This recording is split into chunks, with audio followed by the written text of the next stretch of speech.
Bueno, aquí estamos con la presencia del economista Daniel Marx para analizar los hechos más destacados en materia económica de estos últimos días. ¿Qué tal, Daniel? ¿Cómo andás? Buenas tardes, bien, ¿cómo estás? Gracias por estar una Un vez más gusto, aquí. sí.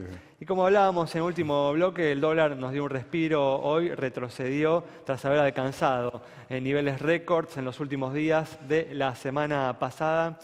¿Cómo ves que el Banco Central, que el gobierno está manejando la situación? ¿Crees que tendría que haber intervenido antes? ¿Cuál es tu posición al respecto? Yo creo que acá hay un tema de administración entre el corto y el mediano plazo, digamos. En el corto plazo, el Banco Central, bueno, usa mucho la política de tasa de interés y esto influye sobre el tipo de cambio, que a su vez tiene alguna influencia, no es todo, pero alguna influencia sobre la formación de precios. Claro. Pero hay muchos otros efectos. Digamos, en el año pasado teníamos una tasa de interés muy elevada, un tipo de cambio, digamos, muy apreciado el peso, es decir, todo era relativamente caro en Argentina y un déficit comercial creciente. Ujú. Entonces, en el largo plazo esto iba a generar un problema. Entonces rebalancearon y ahora tenemos algo más adecuado al nivel de precios local, pero bueno, tiene alguna influencia sobre los precios. Y después hay un asunto de oportunidad, ¿cuándo se hace este rebalanceo? ¿No? Claro, sí. Bueno, justo el cambio se hizo en un momento en que la tasa de inflación local había subido, entonces generó alguna confusión. Tal cual. Bueno, como decíamos en el primer bloque, ¿no? Ciertamente se planteó, ¿no?, un objetivo de inflación menos ambicioso, pero que tampoco es fácil de alcanzar. Y la evolución del dólar, ¿no?, en estas primeras semanas del año, la verdad que genera dudas sobre la factibilidad, ¿no?, de alcanzar ese objetivo del 15% que se trazó. Por eso también la pregunta es si el Banco Central, si el gobierno tendría que haber intervenido para poner un techo más bajo al dólar, ¿no? Bueno, digamos, yo creo que ellos se manejan con una mezcla donde el tipo de cambio flota, digamos. Sí, sí. Y en eso, general, uno nota un comportamiento por escalones. Entonces decimos, bueno, logramos este nuevo escalón, nos quedamos por acá, después, bueno, los precios absorberán un poquito de lo que pasó, pero no tanto porque no va a seguir pasando, Ujú. y se mejoran eventualmente las cuentas comerciales externas. Pero yo creo de vuelta, es un tema de Por eso, como que se administración. pasó del escalón de 18 al escalón de 20. Esa es más o menos la Exacto, idea que subyace así en lo que es. estamos viendo en estas últimas Sí, sí, no es semanas. que esto sea explícito, pero es lo que resulta un poco de ver Lo que uno los puede comportamientos. interpretar, ¿no? Sí.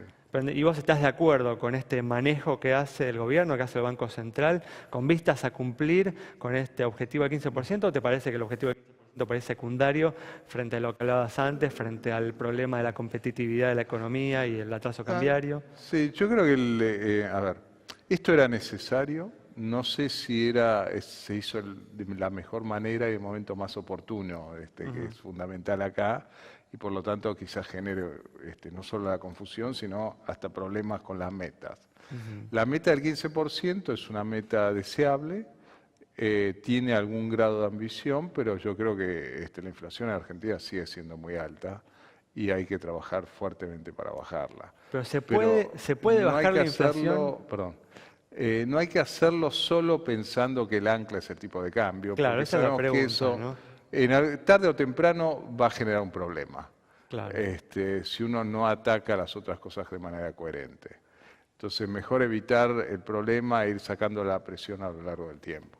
Por eso, digamos, o sea que hay que perseguir entonces el objetivo de bajar la inflación, pero sin atrasar el tipo de cambio. Ese sería, y trabajando sobre cuáles serían estas otras cuestiones que vos crees que hay que atacar.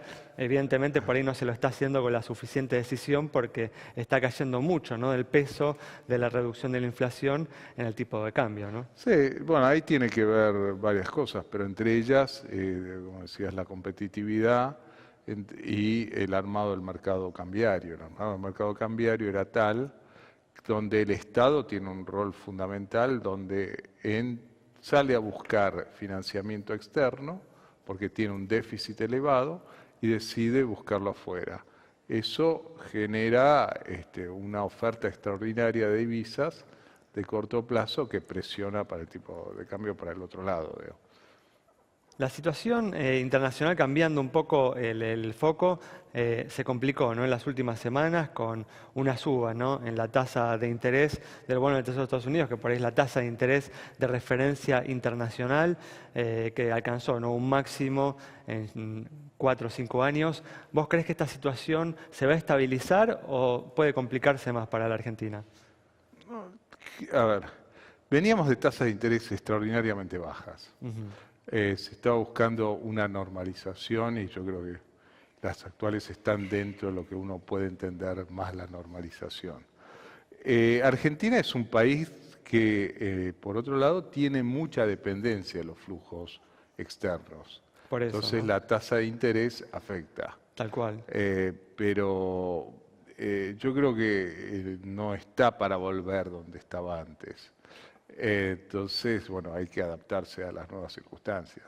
Por eso, ahora la tasa de Estados Unidos, la tasa del bono del Tesoro, se ubicó en el 2,90, ¿no?, en el día de hoy. ¿Vos creés que se va a mantener en estos niveles o esperás una suba mayor para los próximos meses? No, yo, a ver, creo que esperaría, 2,90 es la tasa de 10 años, aclaremos, ¿no? Sí, la tasa de 10 años, ¿no? Exacto, entonces no me sorprendería que suba un poco más. Pero, bueno, de vuelta hay que adaptarse.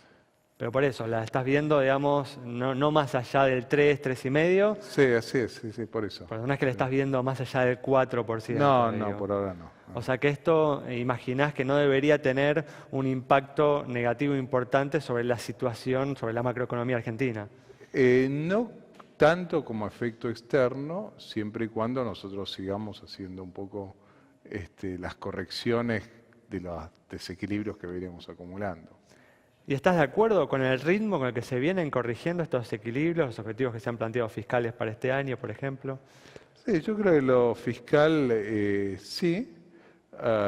Creo que había que reestudiar un poco la mezcla de financiamiento. Y bueno, después vienen todas las cuestiones de competitividad, que son otro tipo de cosas que hay que ir corrigiendo y donde yo creo que ahí hay un trecho importante a recorrer que digamos, estamos empezando recién a diagnosticar y a atacar en menor medida.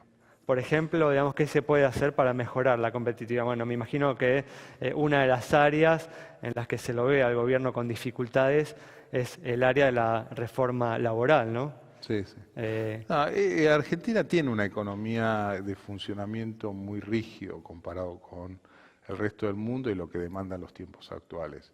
Entonces, buscar mucho más flexibilidad, adaptación, ampliación de base de mercados, local y externo, bueno, decía de vuelta con estas otras reformas, sí va a dar mucho más competitividad. Después tenemos todo esto dentro de lo que es llamado el costo argentino, que no es menor tampoco comparado con el resto, que incluye desde trámites, impuestos, formas de atención en la infraestructura, acceso a servicios. Ahí se debe avanzar con más decisión, pensás. Sí. Muy bueno. Bueno, Daniel, muchas gracias por haber estado con nosotros. Nos vamos con el análisis del economista Daniel Marx sobre los problemas con los que viene comenzando la economía argentina este año, las turbulencias en el mercado cambiario y en un contexto internacional que se ha enrarecido levemente. Nos reencontramos el próximo viernes aquí a las 20 horas en Metro.